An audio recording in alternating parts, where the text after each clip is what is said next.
សួស្តីបងប្អូនទាំងអស់គ្នាសូម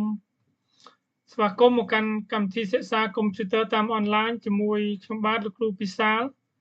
ថ្ងៃនេះវិលមកជួបគ្នាម្ដងទៀតជាមួយនឹងមេរៀនទី2គឺការប្រើប្រាស់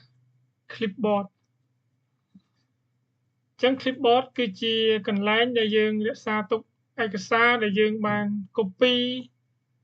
ឬក៏យើងខាត់ពីកន្លែងណាមួយវានឹងរក្សាទុកនៅក្នុង clipboard ដើម្បីយើងអាចយកវាទៅ paste នៅក្នុងឯកសាររបស់យើងឬក៏កន្លែងណាមួយផ្សេងទៀតអញ្ចឹងនៅក្នុង clipboard group យើងមាន copy មាន cut មាន format painter ហើយនឹងមាន paste អញ្ចឹងចំណុចទី1យើងនឹងរៀនអំពីការប្រើប្រាស់ copy ហើយនឹង paste អញ្ចឹង copy យើងអាចធ្វើការប្រើប្រាស់នៅលើ clipboard group ក៏បានឬក៏យើងអាចធ្វើការប្រើប្រាស់ mouse ស្ដាំក៏បានដែរប៉ុន្តែសំខាន់គឺយើងត្រូវធ្វើការ select វាសិនអញ្ចឹងរបៀបនៃការ select យើងបានសិក្សារួចហើយកាលពីមេរៀនទី1អញ្ចឹងយើងអាចប្រើវិធីណាមួយក៏បានដែរដើម្បី select ពាក្យឬក៏កថាខណ្ឌឬក៏ឯកសាររបស់យើងហ្នឹងមុននឹងធ្វើការ copy អញ្ចឹងការ copy ទី1បន្ទាប់ពីយើង select ហើយគឺយើងអាចធ្វើការ copy ដោយប្រើប្រាស់ clipboard នៅខាងលើនៅខាងឆ្វេងដៃនេះបងប្អូននឹងឃើញពាក្យថា copy អញ្ចឹងយើង copy ទៅប្រើមួយនេះក៏បានឬក៏យើងប្រើ mouse ស្ដាំក៏បានដែរណាយើងចុច mouse ស្ដាំមកវានឹងឃើញពាក្យថា copy អញ្ចឹងបើយើងចង់យកវាទៅ paste នៅកន្លែងណាយើងយក mouse ទៅដាក់នៅកន្លែងនោះទៅអូខេអញ្ចឹង paste ដូចគ្នាយើងអាចធ្វើការ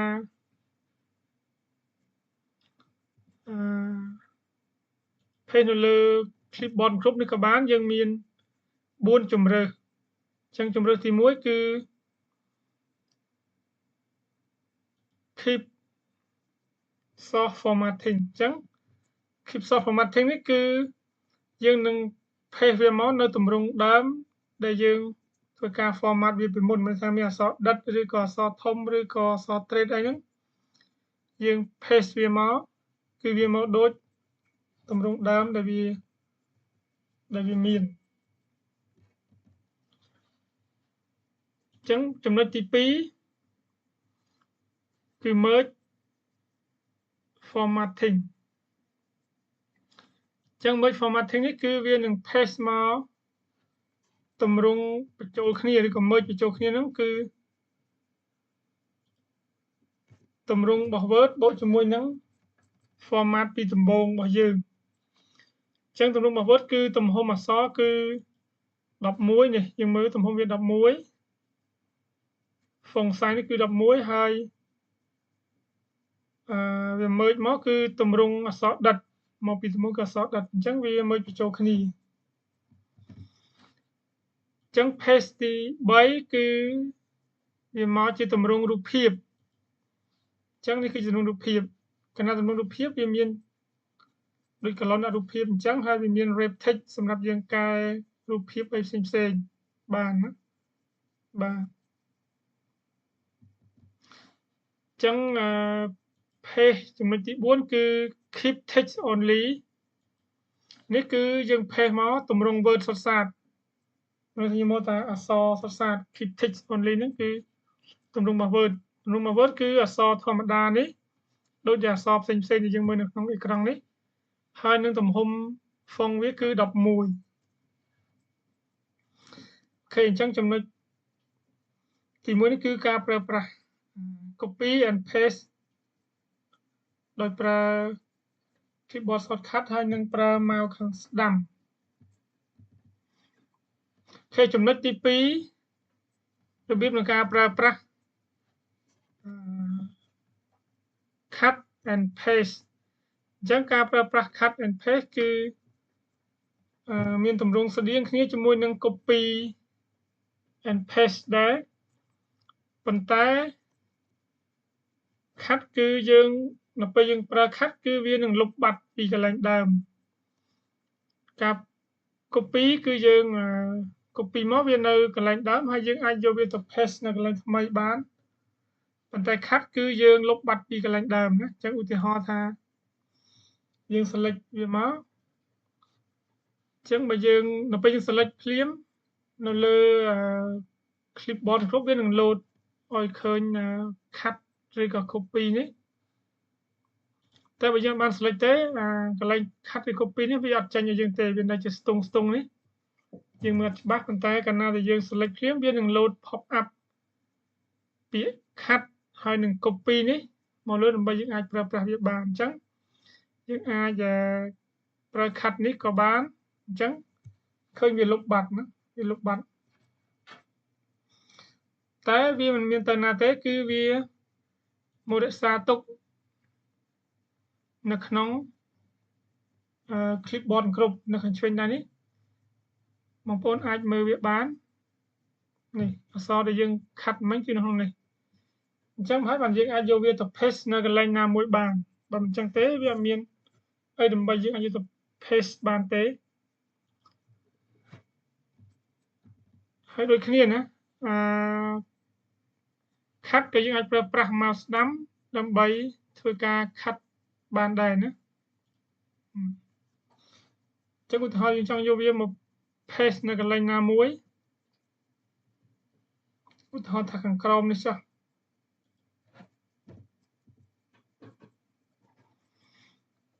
អញ្ចឹង paste មាន4ដូចគ្នាយើងអាច paste នៅលើ clipboard គ្រប់នេះក៏បានមាន1 2 3 4ដូចគ្នាឬក៏យើងដាក់ mouse ស្ដាំមកវាក៏មាន1 2 3 4ដូចគ្នាណាឬក៏យើងប្រើ control V ក៏បានដែរវាក៏ paste តែការប្រើប្រាស់ control V គឺវាមកទម្រង់ដូចទម្រង់ដើមរបស់វាតែយើង format យ៉ាងម៉េចគឺមកអញ្ចឹងយើង format អក្សរដិតទំហំប្រមាណគឺវាមកអញ្ចឹងអូខេអញ្ចឹងយើងមានបាន2ចំណុចហើយអូខេចំណុចទី3ចំណុចទី3នេះគឺជាការជ្រើសរើស paste option អញ្ចឹង paste option ក៏ខ្ញុំបានបញ្ជាក់មិញហើយថាយើងអាចប្រើប្រាស់នៅលើ keyboard គ្រប់នេះវាមាន4ជម្រើសដូចគ្នាហើយឬក៏យើងប្រើ mouse ស្ដាំ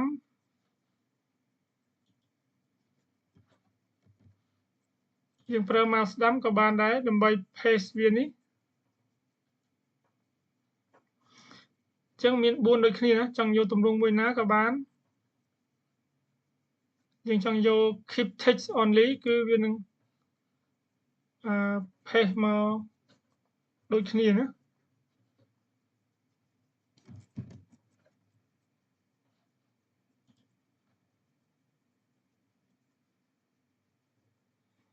អញ្ចឹងយើងចង់រកទម្រង់មួយណាក៏បានដែរទាក់ទងទៅនឹងការជ្រើសរើស paste option នេះអាចប្រើប្រាស់នៅលើ keyboard shortcut សំទោសប្រើប្រាស់នៅលើ clipboard ក៏បានប្រើប្រាស់នៅលើ mouse ស្ដាំក៏បានដែរណាអូខេចំណុចមួយទៀតគឺការប្រើប្រាស់ format painter អញ្ចឹង format painter គឺជា tool មួយនៅក្នុង clipboard គ្រប់ដូចគ្នាណាអញ្ចឹង format painter គឺជារបៀប copy វាជា quickly copy format មួយដែលយើងធ្វើការ copy លឿនហើយ copy ពីផ្នែកណាមួយនៃឯកសាររបស់យើងហើយ apply ទៅផ្នែកណាមួយទៀតនៅទម្រង់ដើមរបស់វាអញ្ចឹងក្នុងនោះវាបញ្ចូលទាំងវា copy បានទាំងប្រភេទ font ជាទំហំឬក៏ ពណ៌ឬអក្សរដិតអក្សរត្រេតឬក៏អក្សរមានបន្ទាត់ពីក្រោមអញ្ចឹងរបៀបដែលយើងធ្វើនេះគឺគ្រាន់តែយើងដាក់mouse នៅកន្លែងណាមួយឬក៏យើង select ពាក្យណាមួយហើយយើងចង់ឲ្យវាចង់ឲ្យកន្លែងផ្សេងឲ្យវាដូចទៅនឹងកន្លែងដែលយើងដាក់ mouse នេះយើងគ្រាន់តែ select វាហើយយើងចុចនៅលើ format painter នេះមកនៅក្នុង clipboard group នេះយើងមានហើយយើងយកវាទៅអូសនៅកន្លែងណាដែលយើងចង់វាដូចខាងលើដែលយើង select ហ្នឹងឧទាហរណ៍ថាកន្លែងនេះចុះយើង select អូសវាមកអញ្ចឹងវានឹង apply ទៅដូចខាងលើនេះណាដូចដែលយើងដាក់ mouse កន្លែងនេះមិញអញ្ចឹងវាងាយស្រួលទេហើយ